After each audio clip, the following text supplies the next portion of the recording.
Saudara, kita hidup pada akhir zaman. Kita perlu kuat dan teguh pada akhir zaman ini. Bagaimana kita harus hidup pada akhir-akhir zaman ini, akhir daripada akhir zaman ini,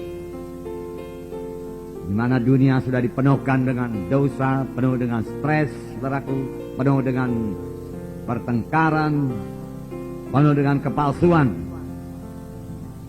Kita banyak mendengar hal-hal tersebut di TV, di radio, di koran-koran, majalah-majalah, mass media, saudaraku. Kita bisa mengambil kesimpulan beritanya, berita yang negatif, yang menakutkan, yang suram, berita kejahatan, berita kekejaman, dan lain sebagainya, saudara. Bagaimanakah kita menanggapinya sebagai anak-anak Tuhan? Berita itu betul, saudaraku. Tidak 100%, barangkali 80%. Jadi kalau memang dia menceritakan mengenai pembunuhan, kekejaman, memang itu terjadi, saudaraku. Nah, apakah itu menakutkan kita, saudaraku? Saudara, sebagai anak-anak Tuhan, selain daripada memandang kepada segala perkara yang terjadi di dunia sekarang ini, segala kejahatan, ya, segala dosa yang bertambah-tambah, ya, kita juga harus memandang dengan iman. Kita perlu memandang kepada Tuhan kita yang besar, Tuhan Yesus yang hidup, ya, Tuhan Yesus yang mendengarkan doa kita dan menjawab doa kita. Kita perlu memandang kepadanya dan bersekutu erat dengan Dia pada akhir zaman ini. Kita perlu mematuhi Tuhan kita itu. Kita perlu mendengar suaranya, supaya kita jangan, ya, dikuasai oleh suara-suara dari dunia ini saja, yang bisa membuat kita capek, lelah, khawatir, takut. Lalu kita mulai merasa, kalau keadaan sudah begini nggak mungkinlah kita mengerjakan pekerjaan Tuhan lagi. Itulah maksud si setan. Dalam beberapa minggu ini kita mendengarkan firman Tuhan, bahwa setan memberikan kekhawatiran, ketakutan, kelelahan, pikiran-pikiran negatif kepada kita, supaya kita mulai menyerah. Nggak bisa lagi saya mengerjakan pekerjaan Tuhan, nggak bisa lagi aku melayani. Nah, itu pikiran daripada setan, strategi setan. Tapi saya juga sudah mengatakan kepada saudara bahwasanya setan tidak berhak atas pikiran saya, setan tidak berhak atas pikiran saudara. Bukan dia mengendalikan pikiran kita. Dia memang bisa menguasai pikiran kita sepanjang kita mengizinkannya. Kita terima buah pikirannya, kita terima suggestionnya, sarannya, ya, kita terima sarannya, kita okekan, ya. Lalu saudaraku, dari situ dia bisa membuat kita khawatir, takut, tidak berani bergerak, tidak berani menginjil. Tapi kita harus melihat kepada besarnya Tuhan kita itu, hebatnya Tuhan kita itu, dekatnya kepada kita, setianya kepada kita.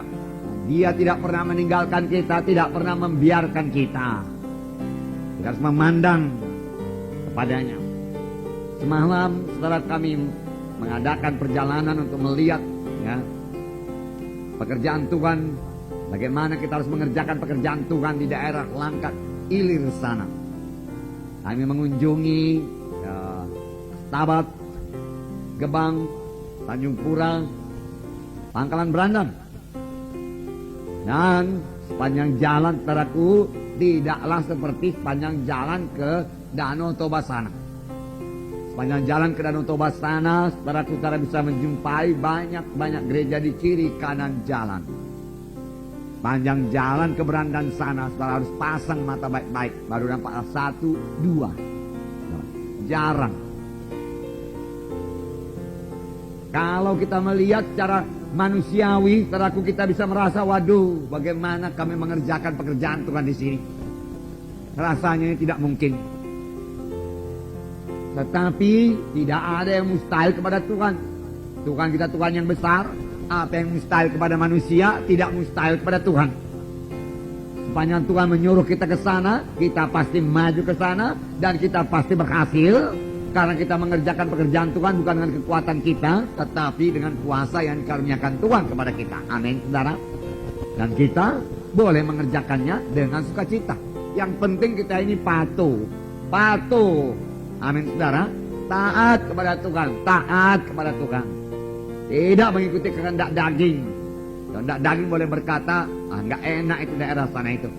Ya, kurang di sana orang Kristennya itu. Kehendak daging boleh membuat kita takut. Tapi roh Tuhan bukanlah roh penakut. Amin, saudara. Nah, jadi kita lihat dari segi iman, segi firman Tuhan dengan memandang kepada kebesaran Tuhan. Kita lihat dari segi rohani. Kita percaya penuh bahwasanya bukan setan yang mengendalikan dunia ini. Amin. Ya, Tuhan Yesus yang mengendalikan dunia ini. Tuhan Yesus yang membangun sidangnya di dunia ini. Dan Tuhan Yesus berkata, pintu alam maut tidak bisa mengalahkannya. Kerajaan setan tidak bisa mengalahkannya. Jadi saya percaya penuh bahwasanya gereja pasti bangkit di akhir zaman. Bertambah jaya di akhir zaman. Bertambah besar. Bertambah suci. Ya, bertambah dewasa di akhir zaman ini. Bertambah-tambah mengerti, menyambut maksud dan menyambut kehendak Tuhan. Bertambah-tambah penuh dengan Roh Kudus di akhir zaman. Jika dia bertambah-tambah mampu mengerjakan pekerjaan Tuhan. Bertambah-tambah mengerti mengerjakan pekerjaan Tuhan. Akhir zaman ini. Itu berarti saudara dan saya harus bertumbuh. Amin, saudara. Nah, beberapa waktu yang lalu, saudaraku, saya menceritakan di sini, saudaraku, satu contoh dari dua orang yang sama-sama anak Tuhan yang sudah lahir baru, hidup di dunia pada akhir zaman. Kemudian keduanya dipanggil Tuhan. Ya, namanya yang saya ambil cerita ini dari buku Robert Liardon. Yang sudah tahu ceritanya biar saya ulangi, yaitu mengenai Jack Smith dan Joe Brown. Keduanya anak-anak Tuhan yang sudah selamat, hidup pada akhir zaman, menghadapi banyak tantangan-tantangan. Lalu keduanya dipanggil Tuhan. Dan laporan mereka berbeda. Mereka sampai di pintu sorga, jumpa dengan orang-orang suci Tuhan dari perjanjian lama, perjanjian baru. Abraham, Ishak, Yakub, Musa, ya, Daud, Elia, Elisa, dan lain sebagainya. Kemudian Petrus, Yohanes, Matius, dan juga saudaraku Paulus, dan juga saudara siapa yang membawa Injil saudara ke tanah Batak sana, saudaraku No Manson, saudaraku, saya yakin ada di sana. Martin Luther, saudara, ya, John Wesley, dan lain sebagainya. Mereka bertanya bagaimana keadaan di dunia sekarang ini. Lalu Jack Smith ini menjawab, ngeri sekali keadaan di dunia. Dia katakan, penyakit bertambah-tambah hebat. Barangkali kalian nggak mengenal lagi penyakit yang ada sekarang ini. Sekarang ada namanya penyakit kanker tumor. Pada zaman kalian dulu nggak ada itu. Ada lagi yang paling hebat namanya AIDS. Ada lagi virus-virus Ebola dan lain sebagainya, penyakit luar biasa. Pokoknya nggak bisa disembuhkan oleh manusia. Walaupun ilmu kedokteran sudah maju dengan pesat. Dan lagi dia katakan dosa bertambah-tambah. Manusia tidak mengenal kasih lagi. Tipu daya penuh dalam manusia, dia katakan. Payah sekarang mempercayai apa dijanjikan oleh manusia. Dan walaupun ilmu pengetahuan sudah bertambah-tambah, tambah banyak pula orang percaya pada dukun. Banyak pergi ke dukun. Ada dukun namanya dukun AS. Lewang sampai membunuh 42 orang dikatakan. Ya. Nah, ada pula pengajaran sesat-sesat yang membunuh ratusan orang. Luar biasa, dia katakan luar biasa. Syukurlah kami sampai ke surga, syukurlah di tempat ini bisa senang, tidak seperti di bumi, dia katakan. Polusi di mana-mana, dia katakan. Hawa sudah rusak, banyak orang berpenyakit asma, lain sebagainya. Dan juga rumah tangga banyak yang bercekcok, banyak yang bercerai. Dan tambah lagi niaya bertambah-tambah pada orang Kristen sekarang di bumi. Syukurlah sampai kita ke surga ini, dia katakan. Puji Tuhan, puji Tuhan. Ya, masuk surga tanpa membawa berkat apa-apa tanpa membawa saudara hasil pekerjaan. Kira selamat seperti menerusi lautan api. Tapi selamat juga di anugerah Tuhan Yesus. Maunya jangan demikian kita selamat. Amin saudara. Membawa berkat-berkat sepenuh berkas-berkas gandum, berkas-berkas gandum ke gudang Allah. Puji Tuhan saudara. Nah inilah pengakuan Jack Smith. Semua negatif. Rupanya selama dia hidup di dunia ini, dia hidup dalam ketakutan, kekhawatiran. Dia ditekan oleh setan. Hingga dia tidak bisa berbuat apa-apa, tidak bisa menginjil. Dia memandang kepada persoalan melulu. Dia tidak memandang kepada kebesaran Tuhan. Dia tidak memandang kepada kuasa Roh Kudus yang bisa membebaskan dia. Dia tidak memandang pada kuasa firman Tuhan yang menjanjikan hal-hal yang menang kepadanya. Rupanya dia kurang belajar daripada firman Tuhan. Kurang duduk di bawah kaki Tuhan. Kurang bersekutu dengan Tuhan. Oleh sebab itu dia memakai pikirannya. Tabir satu lagi Joe Brown, dia berkata memang betul itu. Apa yang dikatakan saudaraku itu dia katakan. Di dunia memang penyakit-penyakit boleh dibilang tambah hebat. Dosa pun bertambah-tambah. Dukun pun bertambah-tambah dia katakan. Narkotik di mana-mana dapat. Bertambah-tambah hebat lagi anak-anak muda dikuasai narkotik dia katakan. Ya, memang rumah tangga banyak yang berantakan, tapi dia katakan, ya, kuasa Tuhan juga luar biasa dinyatakan. Jiwa-jiwa diselamatkan secara luar biasa. Oh, dahulu barangkali, no mention dia katakan kau no mention pergi ke tanah Batak. Barangkali satu hari kau cuma bisa jumpa satu keluarga. Sekarang satu hari kebaktian kakek ribuan orang selamat dia katakan. Terima sebagai Tuhan dan juru selamatnya, mereka sungguh-sungguh mengikuti Tuhan.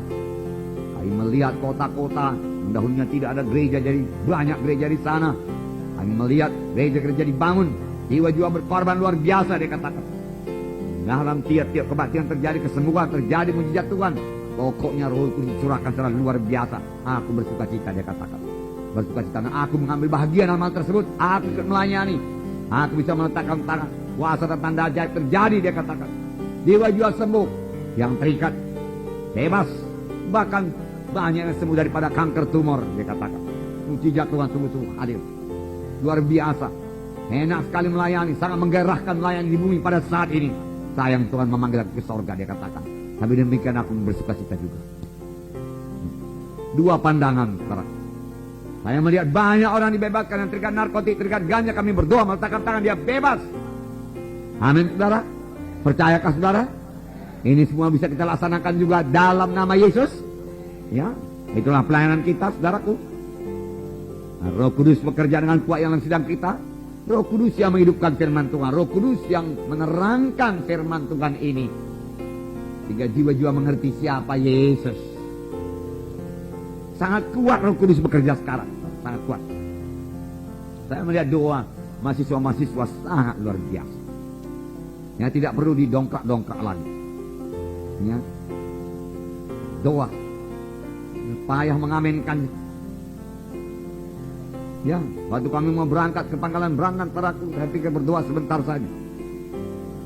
Payah berdoa, terus mereka berdoa dalam roh. Terima kasih Tuhan, katakan kau sudah pimpin perjalanan kami, sudah berikan kemenangan kepada kami Tuhan. Nanti kami bertemu dengan jiwa-jiwa dan gereja mau akan dibangun di kota-kota yang kami lalui Tuhan. Haleluya Tuhan, haleluya, amin Tuhan, haleluya. Roh juga, berdoa yang lain. Ya, ya. Sekarang kami berangkat Tuhan dalam nama Yesus. Bungkus kami dengan garis roh setan iblis pergi kau oleh kau jamak kami dalam nama Yesus. Semua roh jahat saya usirkan dalam nama Yesus. Kemudian saya pikir sudah amin lah ini. Belum juga amin saudaraku. Terus juga dia berdoa.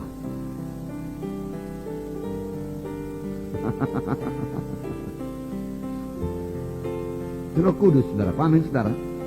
Roh Kudus. Betapa sulitnya berdoa kalau tidak dipimpin Roh Kudus. Sulit. Mandek, macet banyak gitu sekarang. Haleluya.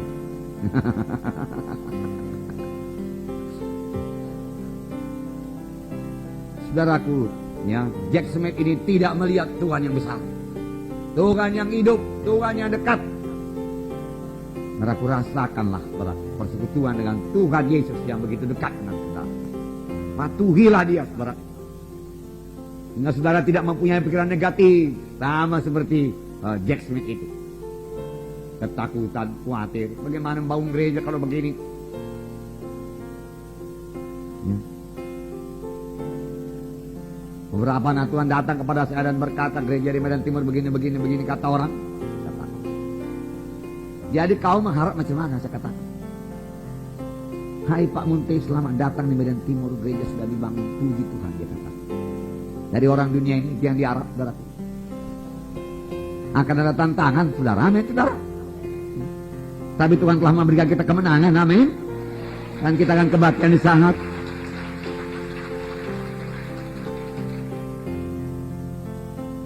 Tuhan kita Tuhan yang besar, gunung batu yang tidak bisa digoyahkan. Siapa yang bisa menggoyang Tuhan, saudaraku? Siapa? Tidak ada, saudara. Tadi pagi saya berdoa kepada Tuhan, saya baca itu buku Mazmur itu, saudara. Tuhan itu gunung batu, kota bentengku, dia katakan. Dia membuat kakiku kuat, berjejak pada gunung batu. Dia mengikat pinggangku untuk berperang, mengalahkan lawan-lawanku. Aku berseru kepada Tuhan, dikatakan. Walaupun tali-tali maut telah melilit aku berseru kepada Tuhan. Dan dia mendengar dari baiknya. Lalu Tuhan menjawab, goncanglah bumi, dia katakan. Goyanglah bumi. Lalu kecil bumi ini, Tuhan. Lalu kecil. Entah sekecil apa itu jalan pasti. Kok kita bisa pusing soal itu? Kita bisa mengaturkan demikian saja beres. Soal yang kita kerjakan pekerjaan Tuhan. Pekerjaan Tuhan. Nah, Morris Cerullo pernah berkata, don't look to the bigness of your problem, look to the bigness of your God. Beri tepuk tangan. Haleluya. Kapan problem, persoalan mulai datang, nampaknya hebat, nampaknya besar. Lihat Tuhan yang jauh lebih besar daripada persoalan saudara. Kapan orang-orang yang punya kuasa di dunia ini mulai menghalangi pekerjaan Tuhan, pandang kepada Tuhan yang jauh lebih berkuasa daripadanya. Saudara, sebelum Tuhan Yesus naik ke sorga, dia mengucapkan satu perkataan yang sudah biasa saudara dengar. Tapi pada hari ini biarlah Roh Kudus menghidupkannya kepada saudara. Di mana Tuhan Yesus berkata, segala kuasa.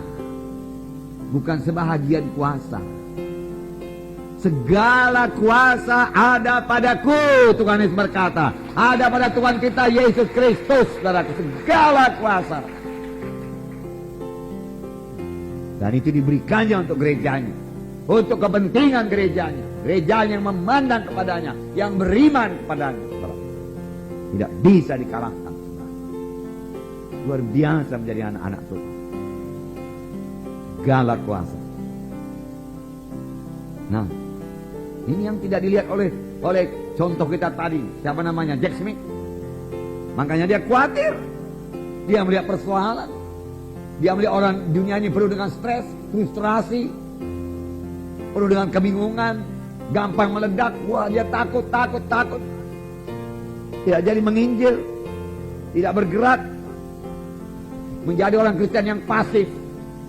Pada akhir zaman ini berarti kita harus menjadi orang Kristen yang bergerak, yang positif, yang agresif. Berarti agresif bukan melawan manusia, agresif untuk melawan setan, mengerjakan pekerjaan Tuhan, mengabarkan Injil. Amin.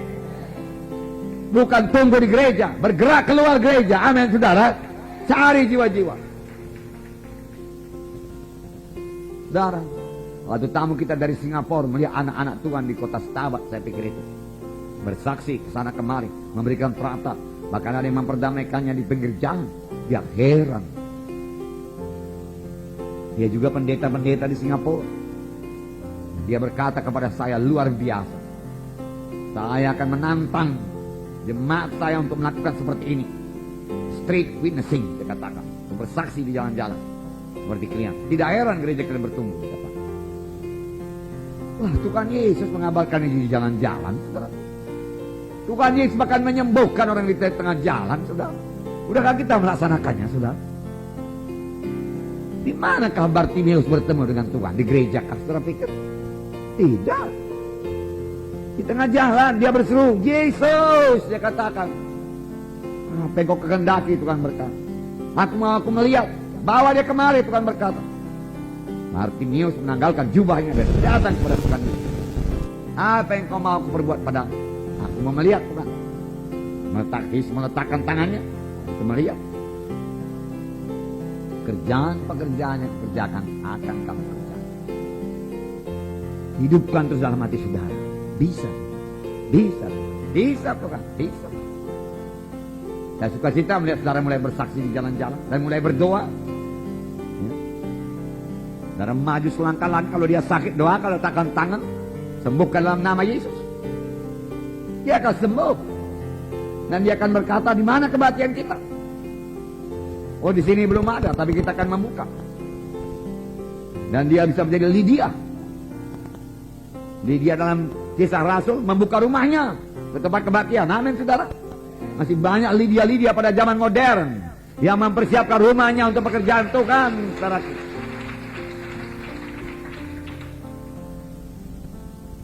Permulaan saya menginjil itu terjadi.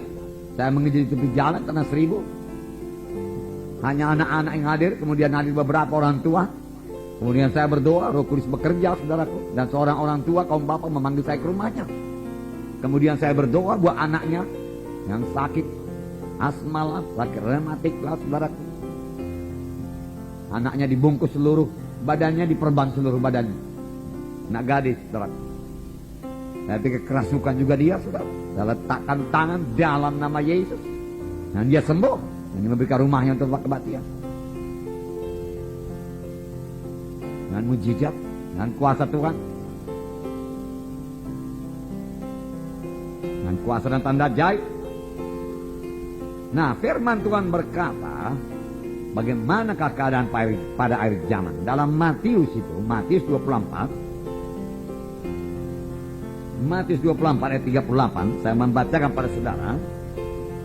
Ayat 37. Sebab sebagaimana halnya pada zaman Nuh, demikian pula halnya kelak pada kedatangan Anak Manusia. Sebab sebagaimana mereka pada zaman sebelum air bah itu makan dan minum, kawin dan mengawinkan, sampai kepada hari Nuh masuk ke dalam bahtera. Dan mereka tidak tahu akan sesuatu sebelum air bah itu datang dan melenyapkan mereka semua. Demikian pula lah halnya kelak pada kedatangan Anak Manusia.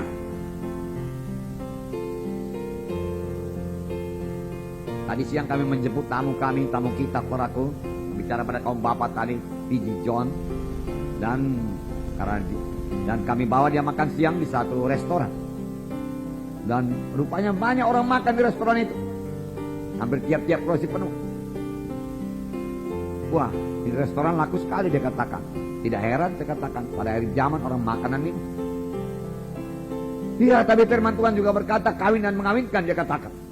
Maunya kita sewa itu toko di muka sana, dia katakan. Kita bikin di situ lembaga perkawinan, dia katakan. Habis dari sini mereka dikawinkan di sana, dia katakan. Itu nggak bisa, saya katakan. Gereja. Oh, di Amerika ada begitu, dia katakan. Gampang sekali, dia katakan, untuk mendapat surat kawin. Tapi gampang juga mengambil surat cerai, dia katakan. Sama seperti mengambil tisu ini, dia katakan. Tisu. Itulah artinya kawin mengawinkan. Pada akhir zaman. Ini sudah kejadian, saudara. Ini akhir zaman. Kalau kita mau mengerjakan pekerjaan Tuhan, biar kita kerjakan dengan cepat. Seperti pada zaman Nuh, demikianlah keadaan pada kedatangan Anak Manusia. Mereka tidak tahu sesuatu, banyak yang tidak peduli lagi keselamatan jiwanya. Dan tiba-tiba Tuhan akan datang. Saudara melihat keliling juga, saudara mengetahui bahwasanya ini adalah akhir zaman. Bagaimanakah keadaan pada zaman Nuh? Saya bacakan pada saudara sebentar. Dan apa yang kita perbuat? Kejadian pasal 6 ayat 5. Kejadian pasal 6 ayat 5. Ketika dilihat Tuhan bahwa kejahatan manusia besar di bumi, dan bahwa segala kecenderungan hatinya selalu membuahkan kejahatan semata-mata, maka menyesallah Tuhan bahwa ia telah menjadikan manusia di bumi, dan hal itu memilukan hatinya. Ayat 9. Inilah riwayat Nuh. Nuh adalah seorang yang benar, puji Tuhan, seorang yang benar dan tidak bercela. Amin, saudaraku, tidak bercela. di antara orang-orang sejamannya. Dan Nuh itu hidup bergaul dengan Allah. 3 perkara yang sangat menonjol dalam hidup Nuh. Nuh tidak ikut-ikut dengan orang pada zamannya. Nuh orang yang benar. Ini juga perlu kita tiru, teladani pada akhir zaman ini. Hidup benar. Kita bisa hidup benar. Tuhan telah memberikan kepada kita kuasa untuk mengalahkan dosa. Itulah kuasa Roh Kudus. Dengan otoritas Roh Kudus, dengan kuasa Roh Kudus yang dalam kita, kita bisa mengalahkan setiap dosa. Amin, saudara. Mengalahkan setiap dosa. Kita bisa hidup benar, hidup suci. Kita tidak hamba dosa lagi. Kita hamba kebenaran sekarang.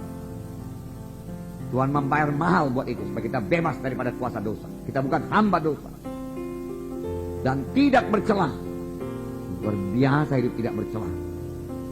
Hampir-hampir seperti Yesus. Tidak bercelah. Tapi saya percaya ini bisa jadi semua karena dikatakan di sini Nuh itu hidup bergaul dengan Tuhan. Hidup bersekutu dengan Tuhan.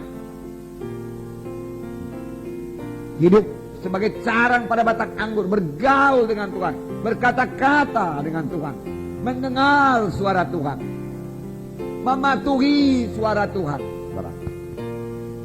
melaksanakan kehendak Tuhan. Alangkah indahnya hidup yang demikian pada akhir zaman ini. Memang saudara akan menerima aniaya, menerima ejekan, menerima olokan, dikata-katain, sama seperti Nuh juga dikata-katain, diejek. Mereka menganggap Nuh itu enggak normal lagi. Kenapa enggak mau senang-senang hidup dalam dunia ini? Kenapa capek-capek menguras tenaga membangun satu bahtera yang luar biasa besarnya? Yang makan waktu ratusan tahun pula, makan biaya yang luar biasa. Dan gila kau Nuh, orang berkata. Mari kita bersenang-senang. Tuhan itu Tuhan yang baik. Dia sudah memberkati bumi ini.